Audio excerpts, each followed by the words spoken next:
Students, in last video, we will discuss exercise 13.3 up to the question number 5. Now, we continue exercise from the question number 6. Here, question number 6 is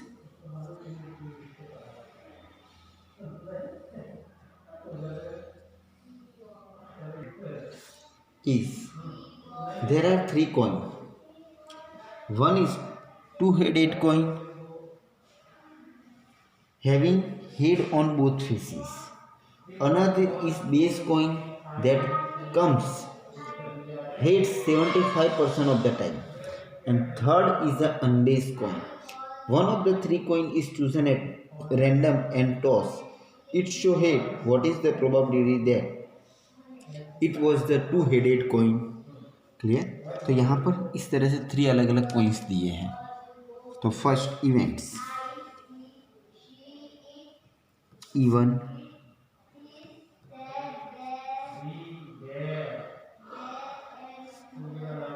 chosen coin is two-headed. Event E2, chosen coin is base.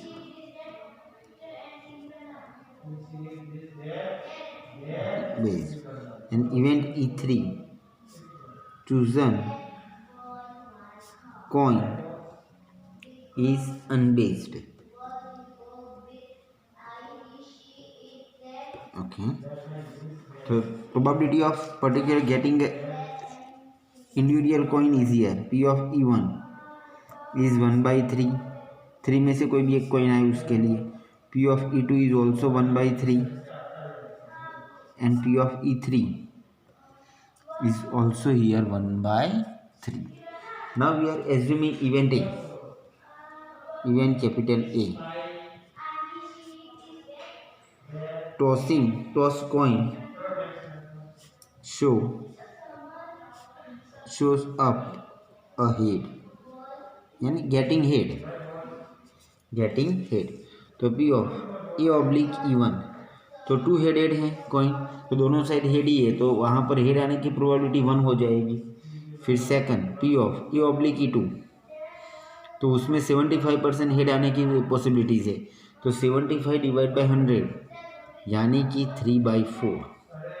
And third अनबेस coin है, यानी P of A oblique E3, यानी ये हो जाएगा 1/2, यानी head भी आ सकता है टेल भी आ सकता है, तो हेड आने का 1/2 चांसेस. तो therefore required probability is P of E1 oblique A. Okay, कि हेड आए और वो भी टू हेडेड कोइन से हेड आए, उसका प्रोबेबिलिटी फाइंड आउट करना है ये तीनों में से.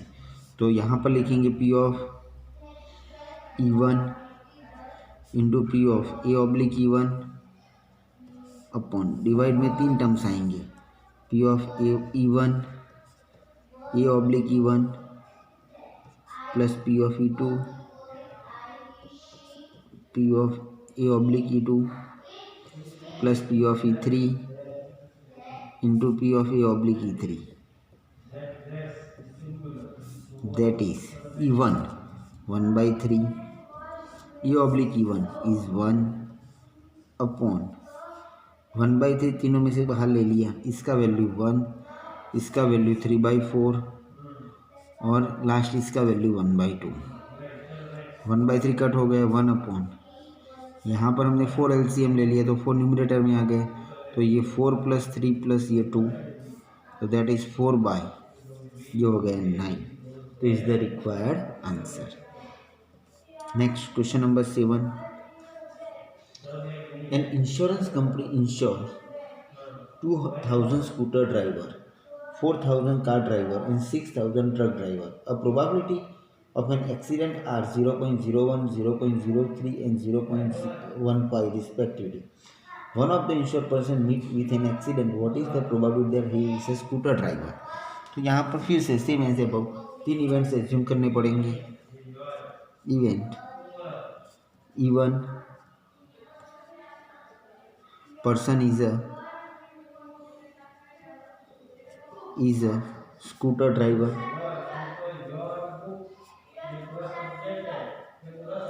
Event E2, person is a car driver.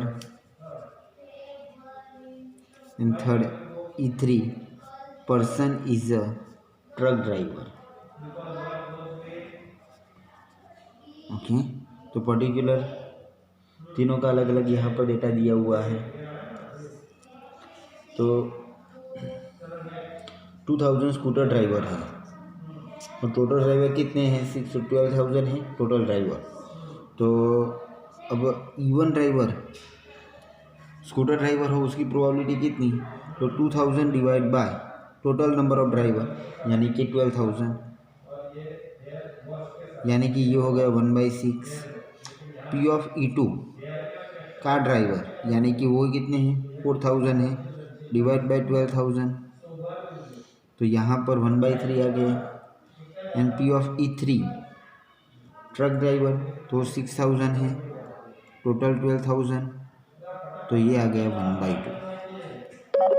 तो एंड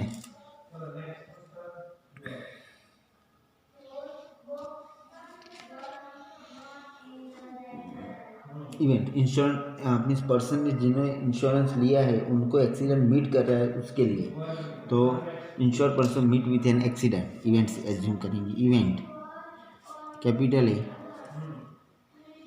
इंश्योर पर्सन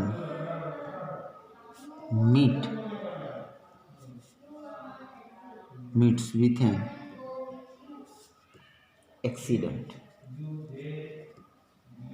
देयरफॉर उसके इंडिविजुअल प्रोबेबिलिटी दिया है। तो A/E1 दिया हुआ है यहाँ पर 0.01, A/E2 दिया हुआ है 0.03 एंड A/E3 दिया हुआ है 0.15। ओके, तो सभी का इंडिविजुअल दिया हुआ है। तो therefore required probability is P of E1/A।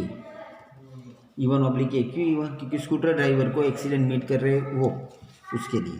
तो बेस थ्योरम का फॉर्मूला लेंगे, उसके अंदर डायरेक्ट वैल्यूज रखेंगे। अब यहाँ पर 3 टर्म्स आएंगे, ऊपर स्कूटर का रखेंगे यानी P of E1 यानी 1/6 इंटू 0.01 डिवाइड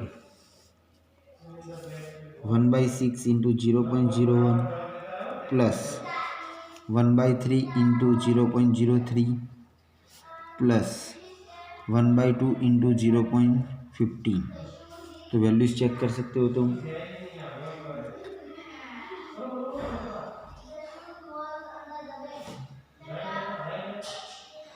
तो यहाँ पर आ गया 1/6 divide 1/100 upon 1/6 into 1/100 plus 1/3 into 3/100 plus 1/2 into 15/100।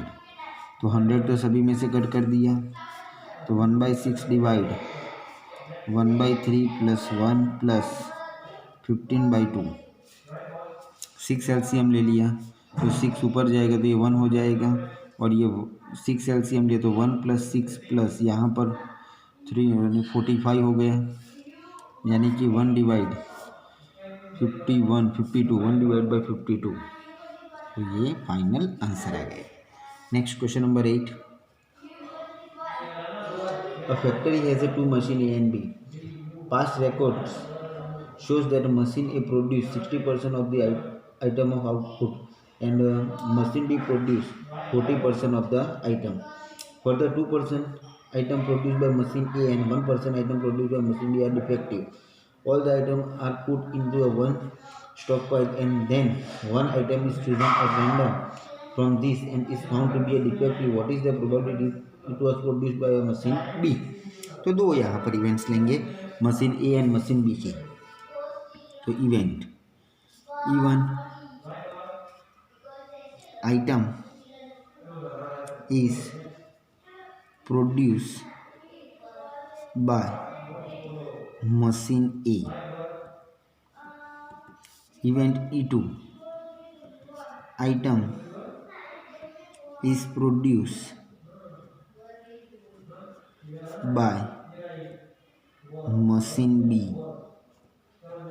Okay, अब दोनों की इंडिविजुअल यहाँ पर दिए हैं। तो आइटम ए मशीन से कितने आइटम 60%, यानी पी ऑफ E1 दिया हुआ है 60/100, that is equal to 3/5।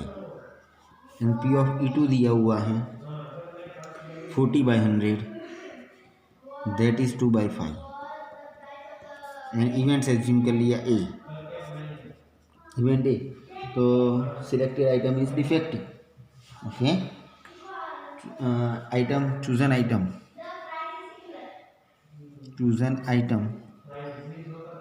Is defective.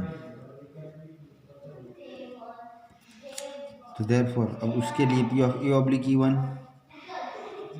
Past data के अकॉर्डिंग दिया हुआ है 2% मशीन ए से एंड 1% मशीन बी से, यानी कि ये 2/100 एंड मशीन बी से यानी E2 वो दिया है 1/100। तो देयरफॉर रिक्वायर्ड प्रोबेबिलिटी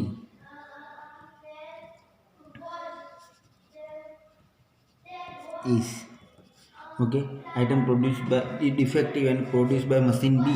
तो मशीन बी के लिए यहाँ पर E2 ऑब्लिक ए आ जाएगा। तो E2, तो पी ऑफ E2 की वैल्यू 2/5, फिर ए ऑब्लिक E2 1/100 अपॉन ये दोनों 3/5 इंटू 2/100 प्लस 2/5 इंटू 1/100। तो 5 एंड 100 सभी में से डिवीज़न में से कट कर दिया, तो यहाँ पर 2 आ गया, यहाँ पर 6 आ गया और ये 2 आ गया। तो 2/8 यानी कि 2/8 आंसर, यानी कि 2/8 यानी कि 1/4 फाइनली 1/4 फाइनल प्रोबेबिलिटी हो जाएगी। ठीक है, 2/8 यानी कि 1/4। Now question number 9,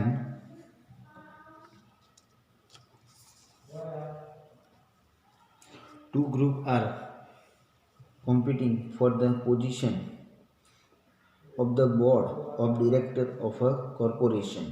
The probability that the first and second group will win are 0.6 and 0.4 respectively. Further, if the first group win, the probability introduce a new product is 0.7 and corresponding probability is 0.3 if the second group win. Find the probability that the new product introduced by the second group. तो second group के लिए हमें Bayes theorem use करना है। ठीक है, तो यहाँ पर पहले events E1 first group win and E2 second group win.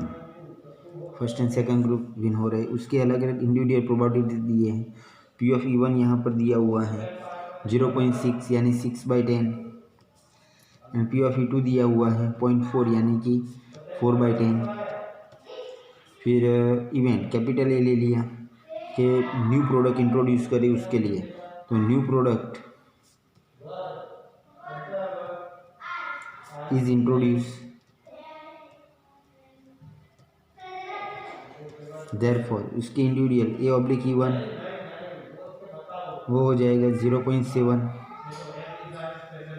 Question में डेटा दिया है, and P of A oblique E2 दिया हुआ है 0.3 यानी कि ये हो गया 3/10, ये हो गया 7/10। अब required probability, therefore required probability is P of second group की बात है ना, तो E2 ऑब्लिक ए, तो फॉर्मूला से तुम्हें पता है। तो पी ऑफ E2 की वैल्यू 4/10, ये ऑब्लिक E2 यानी 3/10 upon 6/10 into 7/10 plus 4/10 into 3/10, that is equal to 12 divide, ये हो गया 42 प्लस ये 12 यानी 12 डिवाइड बाई 54। तो कट शॉर्ट करें यहाँ पर तो 6 कट हो जाएगा, तो 2/9 answer. Okay, next question number 10 is here. Suppose a girl throw a die, girls die throw करे, she get 5 or 6, he toss a coin 3 times and not the number of hits. If she get 1, 2, 3 or 4, she toss a coin once and not whether a head or tail is obtained. If she open exactly one head, what is the probability she throw 1, 2, 3 or 4 with the die? यानी कि यहाँ पर अलग अलग दो events यहाँ पर लेने पड़ेंगे, ठीक है।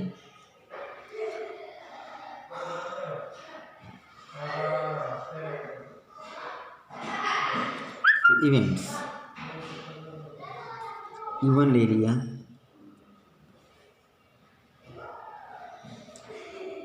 Girl throw die and get 1, 2, 3 और 4, E2 रख दिया, girl throw die and get 5 और 6, तो पर्टिकुलर इनकी प्रोबेबिलिटीज़ क्या हो जाएंगी, तो P ऑफ E1, तो 4 नंबर्स आ रहे हैं 6 में से, यानी कि हो गया 2/3 एंड P ऑफ E2 हो जाएगा 2/6 यानी कि 1/3। फिर इवेंट लिया capital A,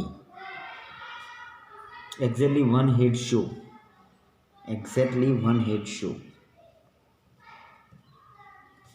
exactly one head show up, okay. तो P of E oblique E1, तो उसमें 3 बार थ्रो कर रहे हैं ना, इसके अंदर 3 बार, उसमें 1 टाइम है, तो 1 टाइम है तो 1/2 आ जाएगा, और उसमें 3 टाइम थ्रो कर रहे हैं, इसीलिए exactly one head show off when coin is toss thrice, यानी कि उसमें P of E oblique E2 हो जाएगा 3/8, एग्जैक्टली वन हेड शो, यानी कि एक हेड वाले केसेस कितने हो सकते हैं, तो HTT, THT, TTH, ऐसे 3 केस होंगे, यानी कि 3/8 हो गया। तो therefore required probability is P of, कौन सा कॉइन है यहाँ पर, सेकंड मीन्स फर्स्ट वाला, यानी E1 given A is equal to, और E1 यानी ये दोनों का प्रोडक्ट पर न्यूमरेटर में आ जाएगा, यानी 2/3 into 1/2 divide 2/3 into 1/2 plus 1/3 into 3/8। तो फाइनली इसको सिंप्लीफाई करो तुम, तो कितना 3 तो कट हो गया डायरेक्टली, 8 LCM ले लिया, तो 8 LCM लिया ना, ये 2 यहाँ पर कट, ये 2 यहाँ पर कट, ओके। 3 डायरेक्टली सब में से कट कर दिया, तो 8 ऊपर आ गया, और यहाँ पर 8 आ जाएगा, 8 + 3 यानी फाइनली होगा 8/11 answer. Next question number 11,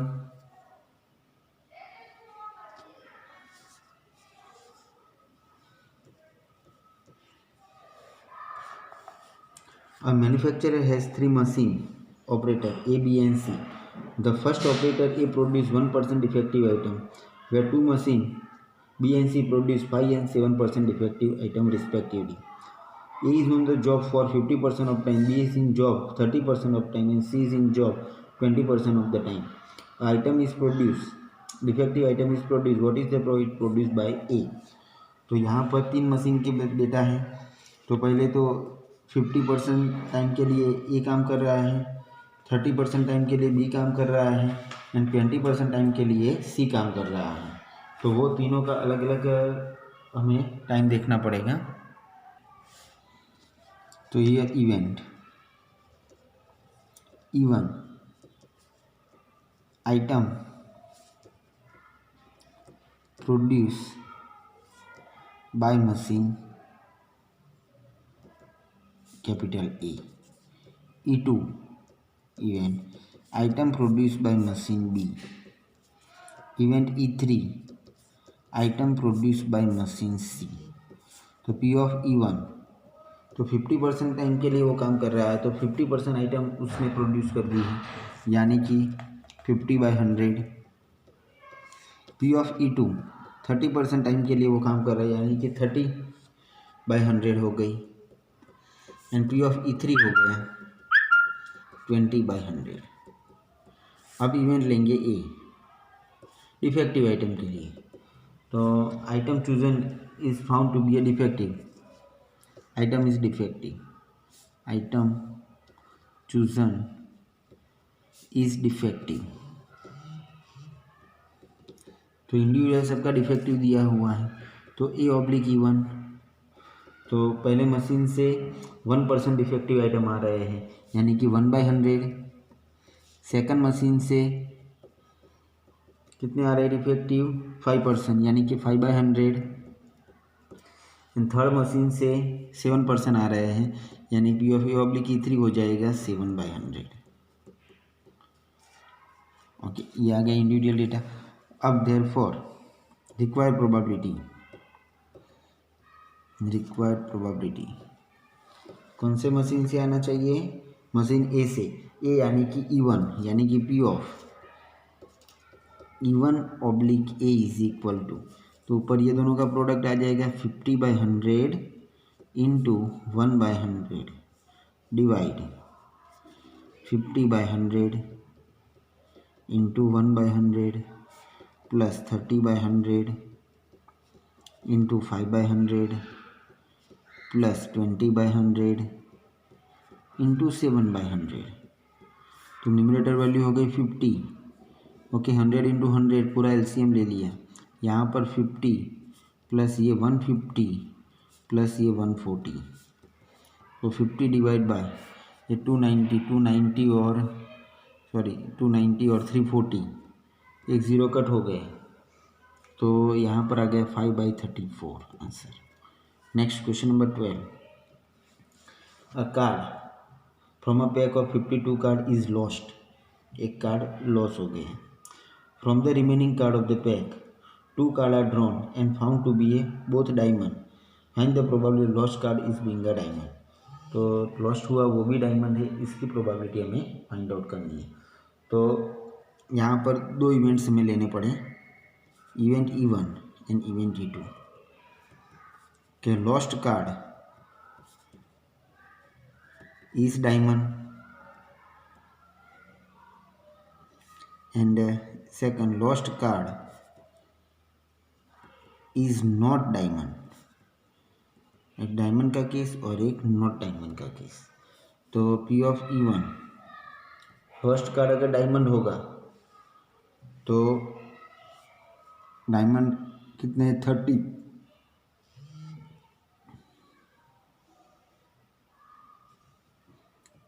by 52, 30 में से एक और 52 में से एक, यानी कि 1/4। एंड नॉट डायमंड, तो यहाँ पर P(E2) तो 39 बच्चे 39 में से एक और ये 52 में से एक, यानी यहाँ पर 13 कट करे तो 3/4 हो गए। अब इवेंट्स ले लिया ए।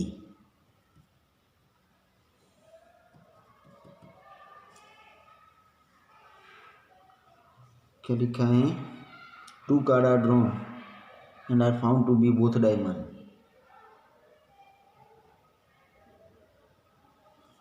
To card are drawn and both are diamond.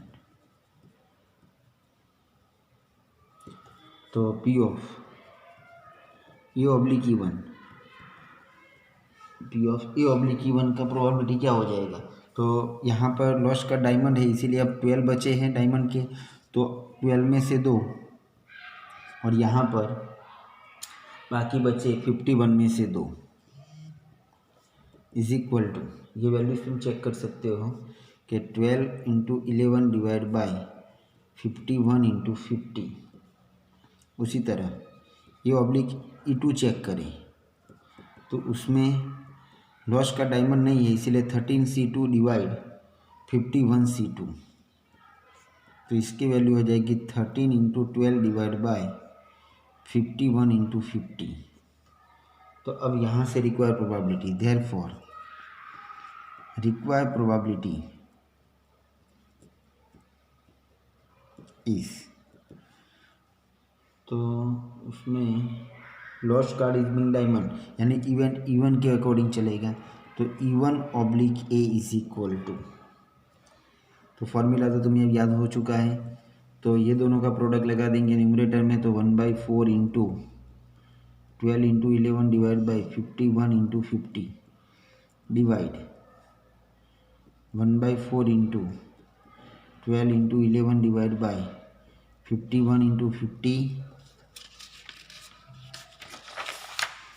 Plus 3/4 into 13 into 12 divide by 51 into 50, तो 4 इंटू 51 इंटू 50 पूरा निकल गया, तो न्यूमरेटर आ गया 12 इंटू 11 डिवाइड ये 12 इंटू 11 प्लस 13 इंटू 12, तो 12 निकाल के कट कर दिया, तो 11 डिवाइड बाय 11 प्लस 13, 11 प्लस 13 हो गया 24, तो 11/24 इसका आंसर हो जाएगा।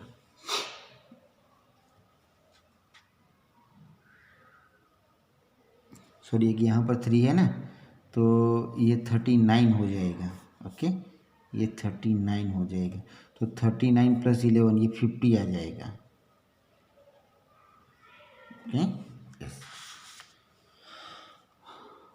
चलो दो MCQ है, तो तुम देखो क्या लिखा है।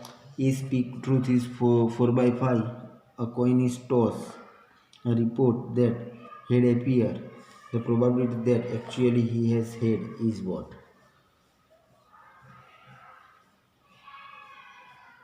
तो कॉइन को टॉस करना है, ठीक है, कॉइन को टॉस करेंगे तो हेड आ सकता है, टेल आ सकता है, तो हेड और टेल आने की प्रोबेबिलिटी 1/2, तो E1 एंड E2 इवेंट्स लेंगे, E1 एंड E2 इवेंट्स लेंगे, दोनों का 1/2, फिर इवेंट ए रखेंगे कि उसमें हेड आए।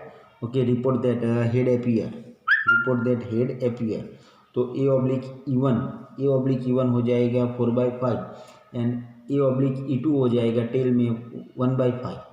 तो बेस थियरम की फॉर्मूला जो उसके अंदर वैल्यूज रखेंगे तो आंसर मिल जाएगा तुम्हें। क्लियर, तो 13 तुम्हें सेल्फ ट्राई करना है। 14 में लिखा है A and B are two events such that A is subset of B, then which of the following is correct? तो A is subset of B लिखा है, यानी A इंटरसेक्शन B हो जाएगा A के बराबर, तो P ऑफ A गिवन